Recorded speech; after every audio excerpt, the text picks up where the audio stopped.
So I want to turn the webinar over to Stephannie Barboza from OSFA, and she is going to give us a lot of great updates on the MASFA application. Take it away, Stephannie. Thank you, Stephanie. Yes, my name is Stephannie Barboza from the Office of Student Financial Assistance. Thank you all for joining us this afternoon. So as Stephanie mentioned, I will be talking about the MASFA application and a couple of things surrounding the application itself, eligibility. I also, since some of you are financial aid administrators or school administrators, go over the certification process once students have completed their MASFA application, and then also talk about the MASFA application itself, specifically the 25-26 application.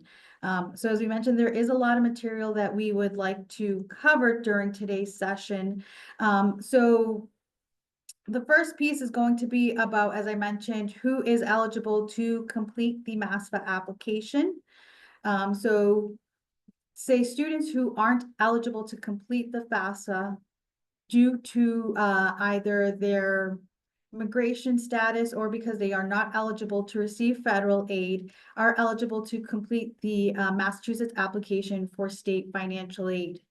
Students who complete the MASFA must meet the high school completer status requirements under the Massachusetts tuition equity law, and they also must live physically in Massachusetts for at least 1 year. So again, if the student is a U.S. citizen, an eligible non-citizen, or an international student in the United States with a valid visa, they should not be completing the MASFA. The high school completer status means that it paves a way for students to receive in-state tuition rates and state financial aid. In order to meet the high school completer status, the students must meet the following requirements, and those are having attended a Massachusetts high school for at least 3 years, graduated from a Massachusetts high school and received the equivalent of a high school diploma in Massachusetts. The students cannot have an ineligible non-immigrant status. So eligible statuses include DACA recipients, students with TPS, or victims of human trafficking and other crimes. And again, students must physically reside in Massachusetts for at least 1 year prior to the start of the academic year. So I want to touch again upon point 1 here of attended high school for at least 3 years.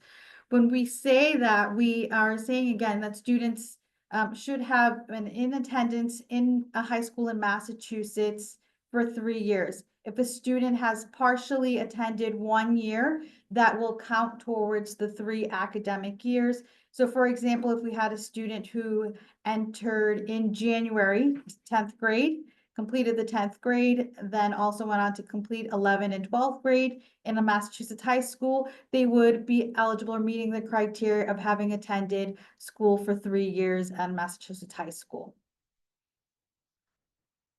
And if you have any questions along the way, please feel free to put those in the chat and we'll address those as well. This is just a quick chart that again outlines who is eligible to complete a FAFSA and who should be completing a MASFA application. So again, U.S. citizens, eligible non-citizens, again, should only be completing a FAFSA. We have had inquiries from students asking, or, they feel that they have run out of aid through FAFSA, so they would like to complete the MASFA. They would not be eligible to receive aid under MASFA, again, because they would be eligible to be considered for aid under the federal application.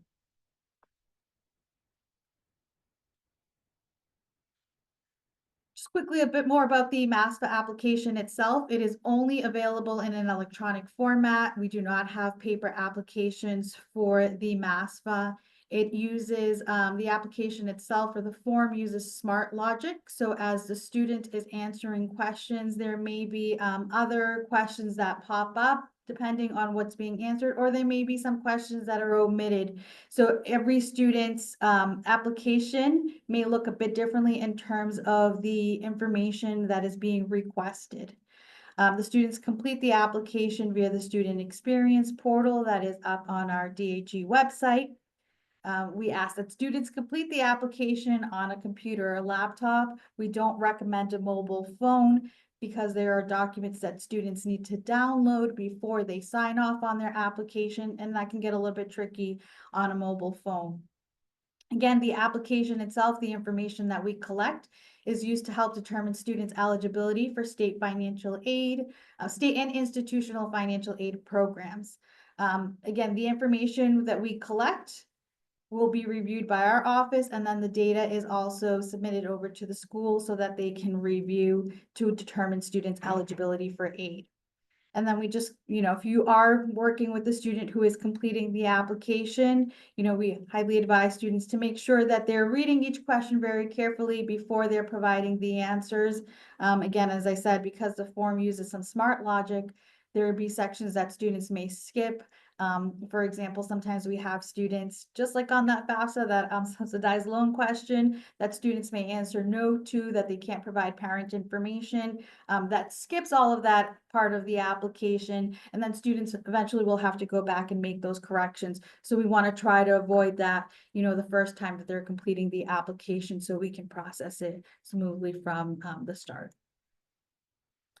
At the end of the application, as I mentioned, the form, the students will be required to sign the form. If the student is a dependent, the parent will also be required to create an account and review the application and sign off on it. Students have the option at the moment to do an electronic signature or a wet signature on the application. The e-signature is the preferred option. If students select that, then their application will kind of go processing through the system and will automatically calculate that student aid index. So again, it's faster processing time on our end. The schools will receive the data quicker. Students who select the wet signature option, the students are required to download the application, sign it, upload the application again, and then, it's a manual review on our end to take a look at the application before we can process it in the system and an SAI is generated. And also, if the student selects the paper signature option, then the parents are only also allowed to do paper signature. They cannot select that e-signature method. The information that students need to provide on the application. So when the students create their application, the first part is just an email and a password, but once they're into their account, the application itself will ask for demographic information, contact information, date of birth, a mailing address, a phone number, and that personal email address. We ask students when they're creating their accounts to use a personal email address, not to use a high school or their college email address, because once that account is created, any communication to the student will be sent to that email that the account was created with. So if there are changes, if they're graduating high school student, they're not going to no longer get any emails to their high school email. And sometimes, if there are changes with their college's information as well, then we have to really go on the back end to make those adjustments to their account. Students will be asked to provide their social security number or ITIN number on the application. If the student does not have one, they can still complete the application and be considered for aid. Our system or the application will generate a dummy number and assign that to their account when we are, reviewing the applications. Dependent students will be asked to provide their parent's social security number on the application. Again, if the parent does not have a social security number, they do not need to include that information, or they'll be prompted to type 9 zeros into their application for the parent's social security number if there is not one. Students will be asked to include their high school information, name, city, state, and dates of attendance. Tax information is also required. So for the upcoming 25-26 application, income and tax return information from 2023 is what will be asked to be provided. If the student is married, their spouse's information will be required on the application. If the student is under the age of 24, then they also, again, have to provide their parents' information on the application. We tell students, even if they are not contributing to their college expenses, parental information is required. There are some instances when professional judgment is required. So we will work with the schools to see if the school has already collected documentation for the student, if they have indicated that they're looking for a dependency override. And if they haven't yet started that process with the school, then we'll work with them and the school to get that going to see if they meet the requirements for the professional judgment. The current 24-25 application is currently open, and the deadline students can apply up until June 30th of this year. The 25-26 application, as you may know, is not yet available on the MASFA portal. I don't have yet a date of when it will be released. We are hopeful that it will be in the next few days. We have just gotten word, we are waiting for some final approval from the governor's office. And that is moving along quickly at this point. So we should, hopefully the news is that we should be able to release the application fully within the next few days. And then once we have the application launched, we'll begin to process that data so that the schools will be able to start receiving students' information. And again, with the application, all of the schools that are listed on the student's application will be able to view that data and use that to package state financial aid.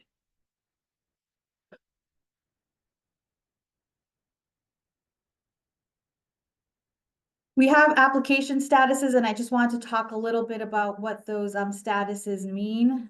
We talk about in our office about completed applications and incomplete applications. A completed application and was when a student has filled out the form and signed the application. At that point, our office will review the application and share that data with the schools, again, listed on the student's application. These completed applications can still be edited if there are corrections that need to be made.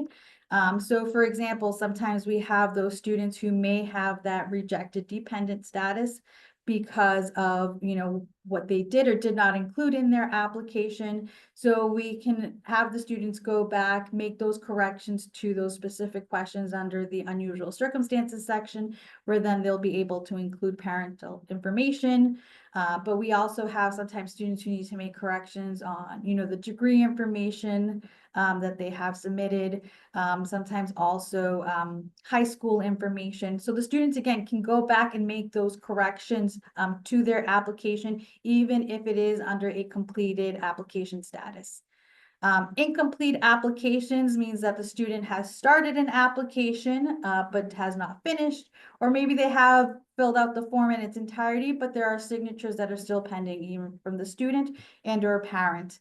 An incomplete application also where some SAIs may not be generated are for those students who have provisional independent status, or again, that rejected dependent status. So schools will see the student's application in the year-end system, but that missing SAI might be a flag that's in the system. And again, it's because there is some data that's missing, some data points that are missing from the student's application, and therefore we cannot generate that SAI. So again, we at this point have also started working with students, notifying them about their incomplete applications and having them contact our office, me specifically, so that we can review the application, and I will pinpoint specifically what information is missing so that they can go ahead and make those necessary corrections or submit any documentation that may need to be submitted for further review of their application.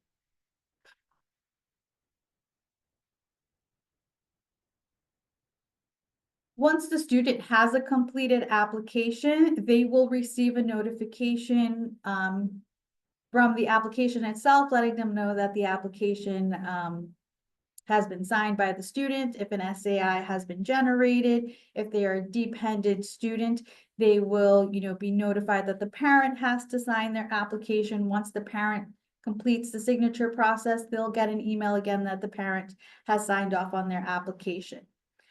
Our office also then sends them email letting them know that they can log into a separate portal from their MASFA application where they can view their application status.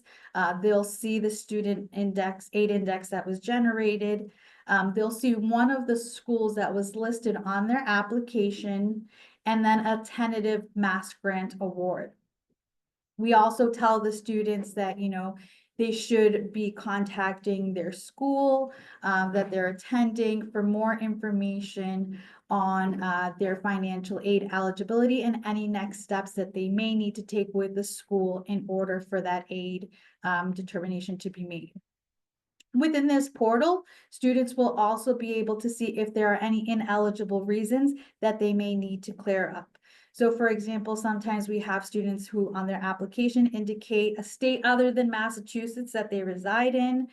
Their high school information may be incomplete, or it may list that they have completed their high school in another state. So we let them know that these are ineligible reasons for the Mass Grant program, for example, and we provide them with instructions of, if there's any documentation that they need to provide to our office, or if they can go back into their application to make some specific corrections. Students are also told that they can contact our office, if they have any questions on those ineligible reasons. And then after that, a couple of other steps that students need to complete is that affidavit form. And again, with schools, there's different processes in terms of where the student needs to submit that form. In some cases, it's the admissions office, financial aid office. But students are told also that they need to complete the affidavit form. And that form specifically goes to the school. It does not come to OSFA. There are currently 2 forms on the website for high school seniors and then for students who are currently in college. Our DAG legal team is reviewing the forms currently, and we're looking to combine them into one. So as that process evolves and we have more information, we will be sharing that with the schools. The verification process for the 24-25 academic year was suspended, and it will also be suspended for the 25-26 academic year. So that essentially means that we are not collecting additional documentation or tax documents from students. So aside from what's entered on their application, we are not reviewing any additional documentation unless it's professional judgment, and then we'll work again with the schools on that. We are seeing discrepancies in some income data from students who are filing both a FAFSA and a MASFA. At this time, we can and should only be using the MASFA data. So whatever you're seeing as the student's aid index on their MASFA application, that is what should be used for awarding purposes. And then finally, the MASFA year-end system. This is where schools will go in to claim their students, view the students who have indicated their school on their application, where schools can go in to complete or confirm that the affidavit has been completed and certify eligibility for the Mass Grant program. Stephannie, we had a question come in that I was hoping you could address. Parents of dependent students, must they also meet the state residency requirement for the student to be eligible for the MASFA? That's correct, yes. They must also be Massachusetts residents. Thank you.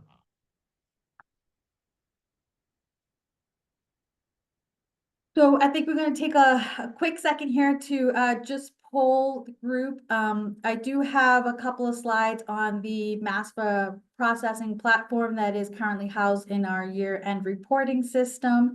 And so that is kind of some of the slides that I have upcoming.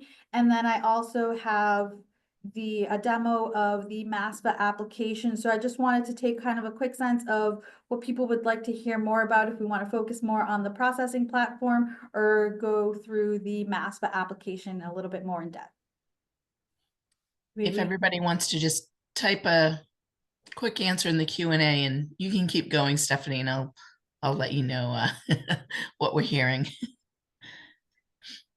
So the MASFA processing platform as I said, is housed in our year-end reporting platform.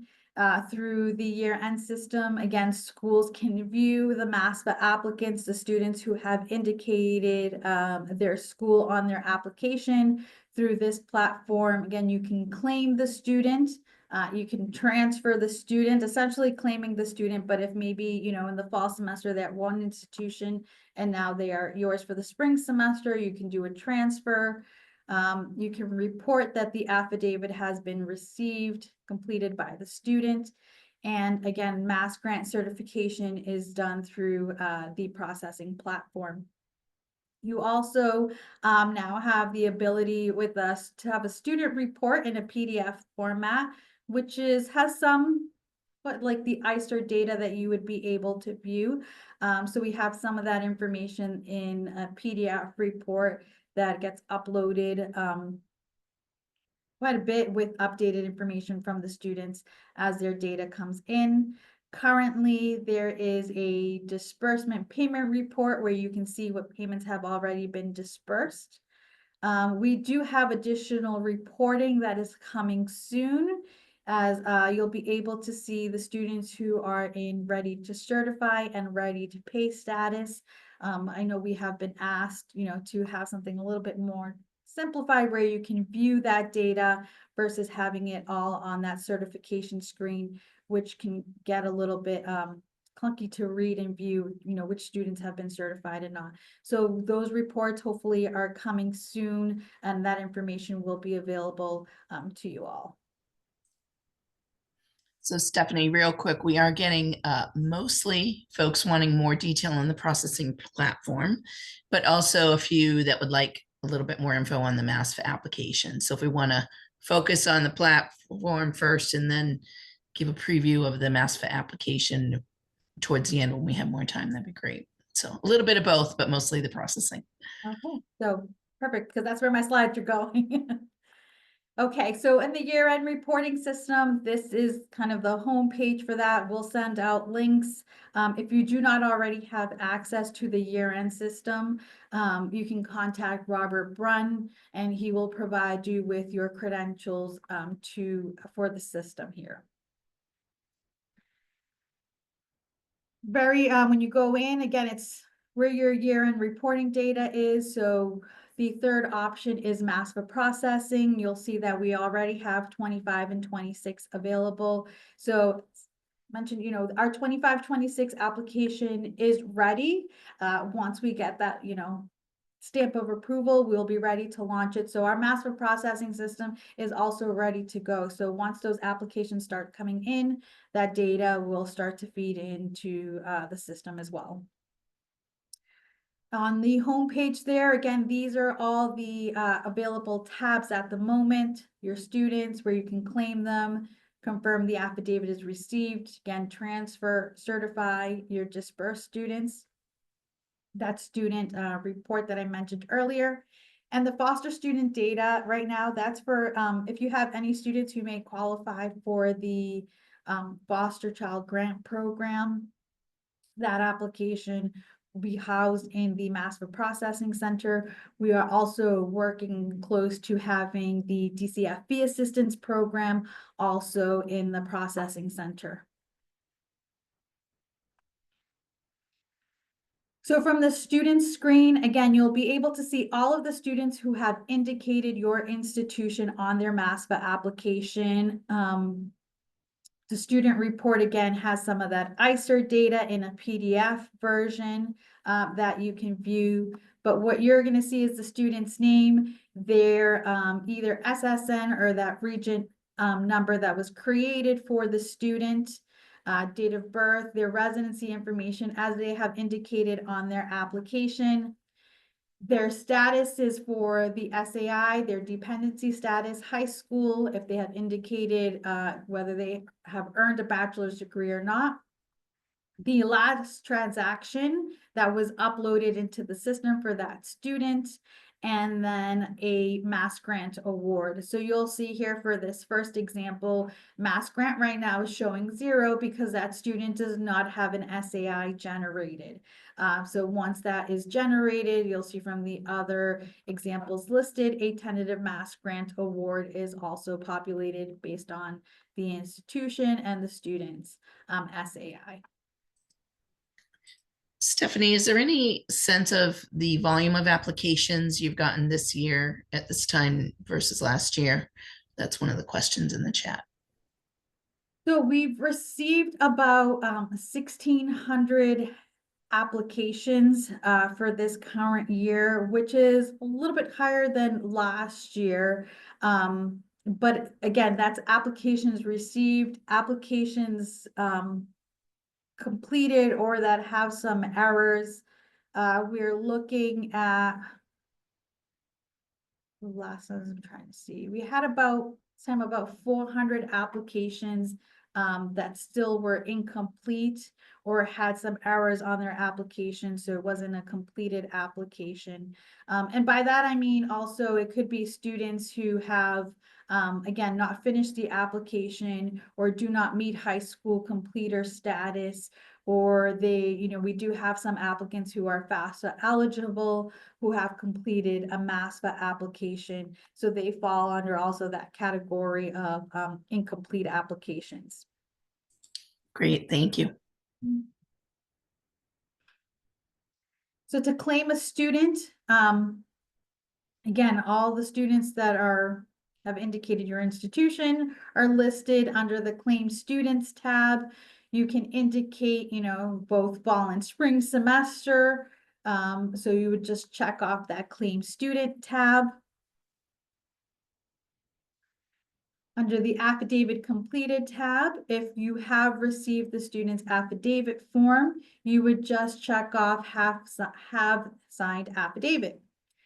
Sometimes by accident, we may check that off, but we don't have the form. So that student, once you have said that you have an affidavit, they'll end up on your Certified Students tab.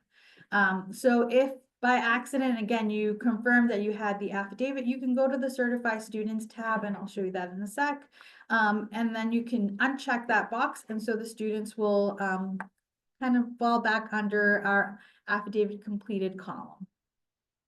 But again, and you'll notice as we're going through, some of the examples I have, anything in red is a flag here for that student. Again, students are notified of these flags as well, so they have knowledge of, something is missing or something may need to be corrected on their application. You can transfer a student, as I mentioned, if they're not showing up or they may not have initially included your school on their application, you can search for the student by last name, type in a couple of letters there or the complete last name. And so any students who have that last name will populate on that list. And then you can indicate the semester or semester's terms that you want to transfer them over to your institution. Under the Certified Students tab, again, these are the students that will start to populate in here if you have claimed them as a student. So you have, indicated that they are enrolled at your institution and you have confirmed that they have completed an affidavit. At that point is when they will be under the Certified Students tab. Again, so you'll see their information, name, SSN, or the generated 9-digit number, Mass Grant totals for both fall and spring. If, the number dollar amount needs to be changed, decrease the amount for maybe, you can do that on this page as well. And then again, on the right-hand side, the certification column, you're certifying for fall and or spring term. You're just clicking the submit button. At this point on this screen, you do not get a confirmation, unfortunately, that it has been certified or that your certification went through. It'll still remain on that page once you click that submit button. And so that's where the reporting feature comes in that we're going to be providing you, where you'll be able to see those students that you have certified. So you'll have a better view of, making sure that you have certified these students. And then again, which students have already been dispersed payments. And as I mentioned, those reports are forthcoming. And again, on this page, as I had mentioned earlier, if by accident you had confirmed that the student had signed their affidavit, you can click the remove sign affidavit, and that will then revert the student back to, it will remove them from your certification page, and they will just be on your general student list.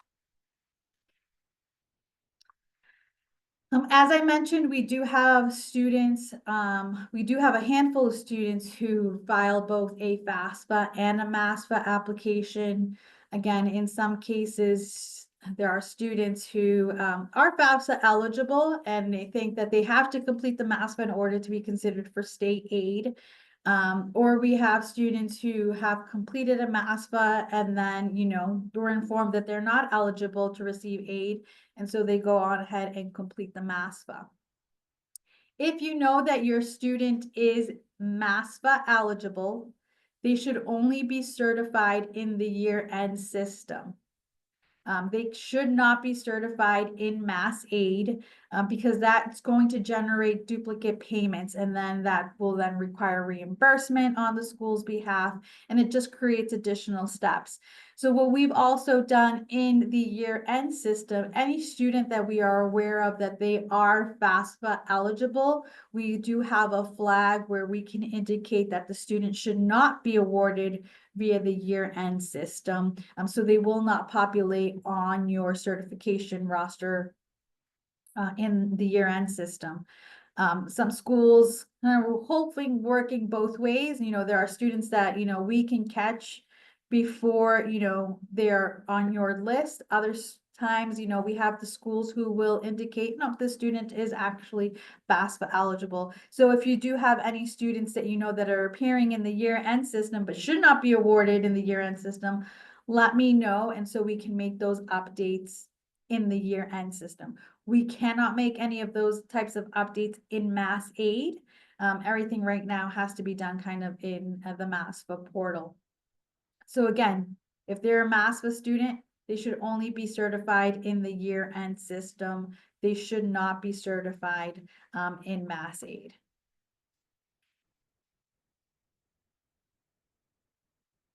And then, as I mentioned, the additional information that's available in the year-end platform right now is professional judgment. So if you have any students who meet the dependency override, I do not need the documentation. If it's already in your office, you have it, it does not need to be submitted to OSPA. You can send me an email with the student's name, letting me know that the student qualifies for a dependency override. We'll note that we have a tab for professional judgment where we'll make notes of that, and then we'll be able to adjust their MASFA data and update their information in the portal. As I mentioned, the student report is available now for schools to view student data as well in a PDF format. And then the upcoming enhancements that we have are reports so that you can view ready to certify, ready to pay, and paid students for each term. We'll also, the request of some institutions, we will have the ability for schools to search for students who may have started an application, but it's considered incomplete. We know that sometimes students reach out to the schools first, asking about the status of the application. And since right now schools are only able to view those completed applications, we're going to have a search feature available where you can try to look up a student. And if they populate, you might see just, their name and some of the information, but you'll be able to see if it's, an incomplete application, and then just have the student reach out to us again so we can work with them to get their application finalized. And that's what I have right now on the certification year-end system. If there's any additional questions, no, I'll jump into There's that. no questions right now. All right. So the MASFA application, the link is currently housed on the DHE's tuition equity page. The affidavit forms are also on this page. A little bit more information, and there's working to revise the content and the FAQ that is currently on this page. So working with DHE Legal to make those updates. So there'll be more information forthcoming on this page or updates on this page within the next few weeks that you'll see. So right now there is an FAQ at the bottom of the page that talks about, you know, who's a Massachusetts high school completer who qualifies, additional information on documentation that may need to be submitted, you know, what constitutes what type of financial aid you qualify for. So that information is there. And like I said, additional updates will be forthcoming to this page. But from this page, students will click on that first link up at the top right there that will direct them to the creating an account page for students. So if they do not have an account, they'll go to the do not have an account sign up section, which will bring them to the registration page, which essentially right now is kind of asking the student, you know, or telling the student, you can only complete one application, a FAFSA or a MASFA. You know, the first part tells the student, you qualify to complete MASFA if you meet these requirements or this criteria. But if you don't meet the criteria and you meet this criteria for MASFA, specifically the high school completer status, then you can proceed with the creation of your account. For the sign up, the student just begins with entering an email address and a password. They're asked to validate their email address, so a confirmation is sent to their email. They'll click on that link. Once they do that, they're redirected back to the student portal page where they'll re-enter that email and password that they created during sign up. And then they're going to enter their first and last name. And we say make sure to enter that information as it appears on your official government issued documentation. So your social security card, passport, because we do have a couple of students who have, you know, put some information on the application, but have other documentation or name listed of their school. So we want to make sure that that data is matching up. So, you know, we tell students, and it's indicated on that portal, that it should be matching their data. Once the student logs in, they're brought into the main dashboard, which will give them a little bit of information on the Massachusetts application for state financial aid, and will show them. Currently, they're seeing the 24-25 application. Once the 25-26 application is available, then they'll see those two on the dashboard and also on the Documents tab. From the Document tab is where they'll go in to actually complete or start the application. So you can see that they can click on the Review and Edit tab and then the Start, Edit, and Complete form. And then the application itself, again, the student is asked to submit the following information: their demographic information, or I should say contact information, college and career school plans. There's questions on student circumstances, family information, financial information, the school list. Just like the FAFSA, they can list up to 20 schools. If it's a dependent student, they'll be prompted to also include parent information, parents' financial information, and then the last step is that e-signature process. So on the left side of the application, again, those tabs are listed there. The student can skip through each one if they want to kind of go back and forth. There are required fields through each of those steps. So anything with asterisks there is a required field. And once the student has completed a section, they'll see kind of a check mark on that tab. But for the student information, again, they're going to be asked for their first and last name, date of birth, a social security number. Again, if the student does not have one, they are prompted to leave that field blank. We have some students who will go in and enter the 9 zeros on that field. That creates an issue because it is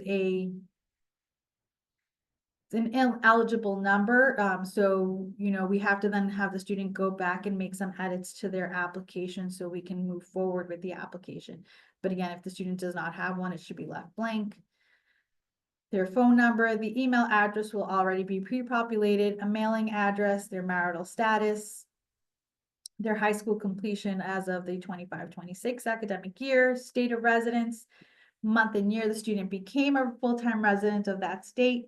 And then there's some demographic information that's optional for students to answer. The student college and career plans, again, what's the student's grade level when they begin for the 2025-26 school year? Will they have their first bachelor's degree? So the questions that are asked are very similar to what is on the FAFSA application. And as I mentioned, you'll see on the left-hand side here, as the student answers all of the questions on that section, they'll get a check mark. Again, they can skip back and forth through some of these sections, but there won't be a check mark until all of the questions in that section have been answered. So there'll be personal circumstances questions that the student will be asked as well. Student homelessness question. If there are any unusual circumstances, so are there any unusual circumstances that prevent the student from contacting their parents?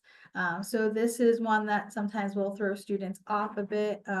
If they may live with one parent but have no contact with another parent. We've seen students where they've indicated yes.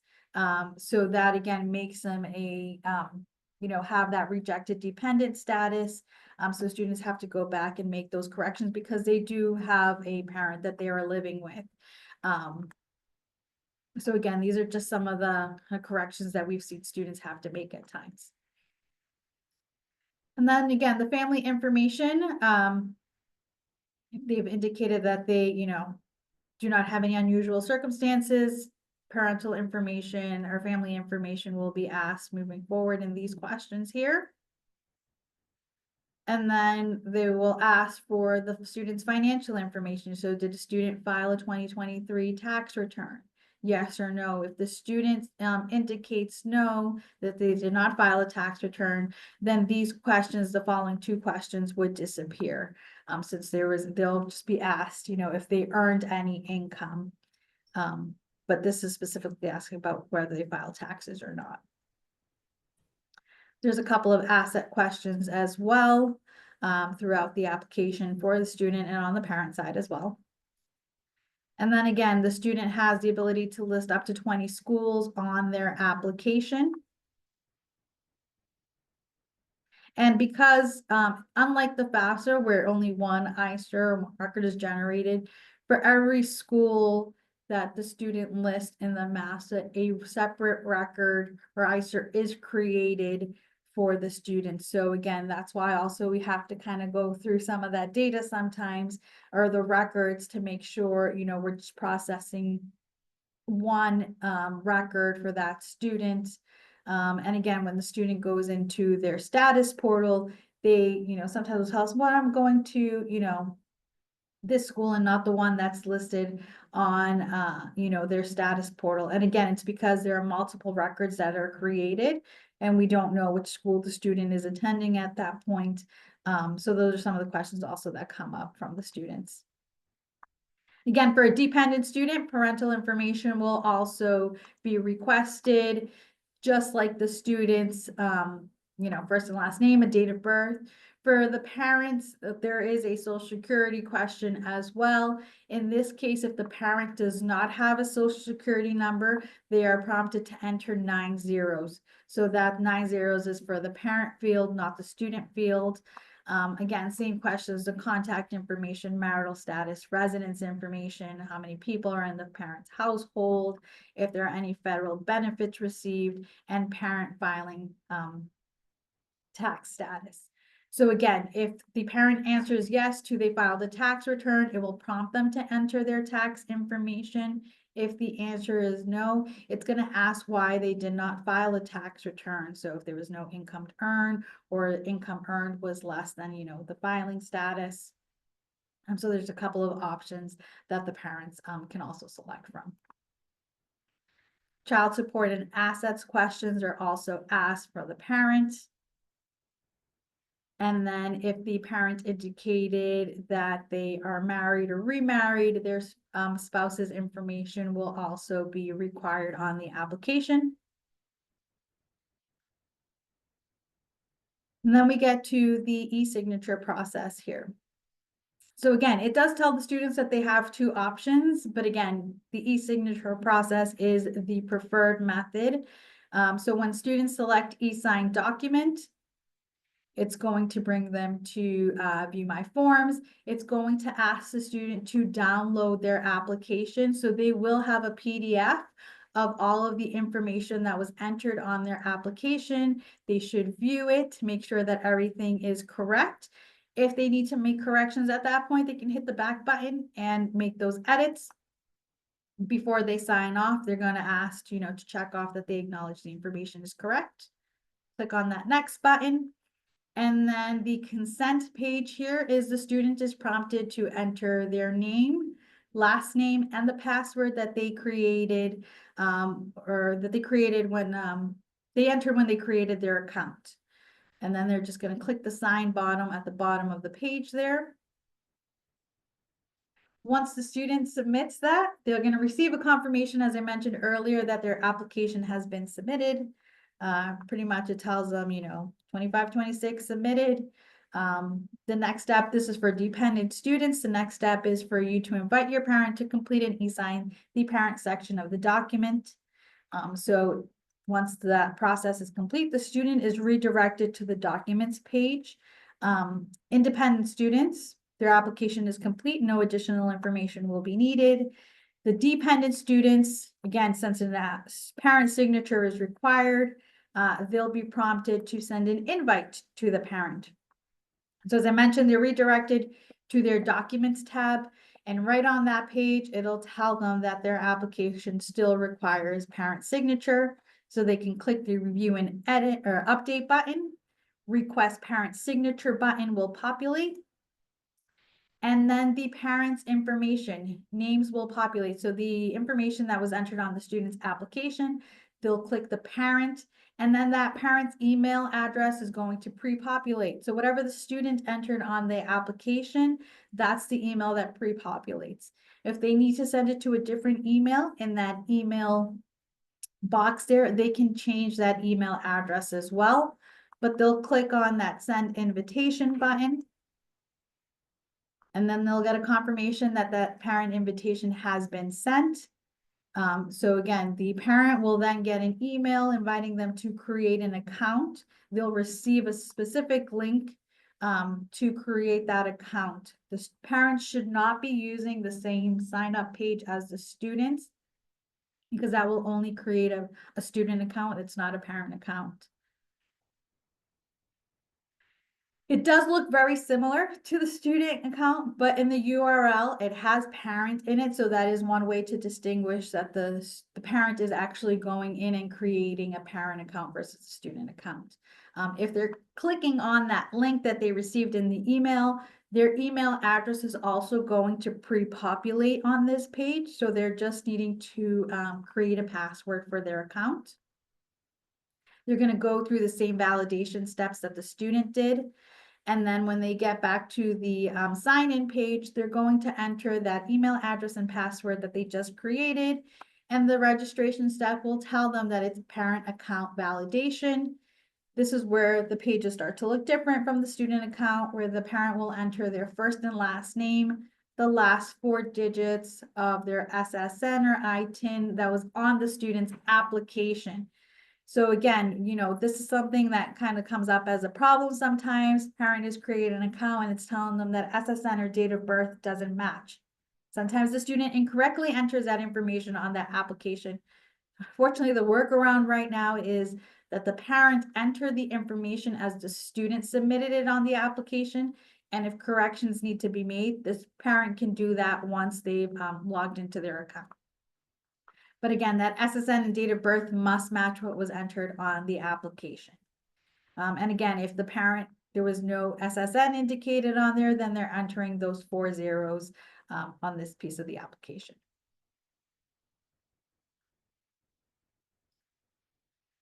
So again, if there's any corrections that need to be made, or even if the parent just wants to or needs to review the application itself, they have to download the application to review the information that was entered. And then they're going to click the sign form button. If not, if there are corrections that need to be made, they can click the one that says start, edit, or complete the form, and we will redirect them to the student application where they can again view all of the information that the student entered. The e-signature step is exactly the same as the students. So again, if the student selected e-signature, the parent can also do the e-signature. If the student had selected the wet signature, then the parent will not get the e-signature option. The parent will be required to also complete a wet signature. But if everybody's doing the e-signature, then it's the same. You know, the parent's gonna be asked to download the application, check off on the acknowledgement piece, click next. And they're also going to enter their first and last name and the password that was created for their account. And then they'll get a confirmation or a redirect to the documents page that tells them that they're all caught up on required documents. And so those are the steps for the student and the parent when completing the application. At that point, again, as I mentioned, the student will get a confirmation email for their dependent students that, you know, the parent has successfully submitted their piece and signed off on the application. Their student aid index number is generated, and they'll see that on that email as well. And then, as I mentioned, the student at that point will also receive an email from MASFA telling them that they can go into our status portal to view their application status, SAI, and a tentative MAS grant award. And if there's anything that we are flagging the student for, again, residency, high school information, then those flags will be on that status portal with information on how students can go about correcting that. And that's what I have at the moment. That's our contact information. Again, if there's any questions about the application itself, students have issues with you know, submitting the application or making corrections, they can reach out to me. I can view their applications and work with them to make those corrections. Robert is our kind of contact for the year-end system if you need access to the year-end system or resetting your credentials. But you can reach out to both of us for any MASFA related questions you may have. Excellent. Thank you, Stephanie. If you want to go to the next slide, I think it has our phone number on there too. So if you guys have any questions, feel free to contact the MEFA team for anything that you might need. But for MASFA stuff, obviously we have a great expert with Stephannie here. So thank you so much, Stephannie, for all your wisdom today. I did want to read one of the notes that we got because I think it's important. One of the participants said, big kudos to Stephannie. She's been amazing with answering questions and concerns about these students. She's very much appreciated. So I just wanted to pass that along to you live. I'll send it an email too, because this is great information and getting it all in about an hour is great. We do have one question here. How much time does a student have to fix ineligibility reasons after completing the MASFA? So we don't have a 21-day deadline, if that's what we're referring to, as we do in our Mass aid system. I will say that for our MASFA applicants, also when it comes to Mass Grant, I know that we also typically tie it to a deadline date. We do not have that at this moment for these students. There won't be a deadline date for 25-26. So when students are completing their application, if they have a flag, you know, we send them the notification, but they are not right now held to that 21-day deadline. So. Okay, great. Thank you so much. I don't see any other questions coming in. But while we're wrapping up, I just want to remind everybody that we did record today's session. So we'll share it with all the registrants, everybody who registered. And we don't have any questions coming in, so I think we'll wrap it up. Great job getting all this information in under an hour. That's impressive, Stephannie. So thank you again for joining us today, and have a great day, everybody. Stay warm. We'll talk to you soon. Bye.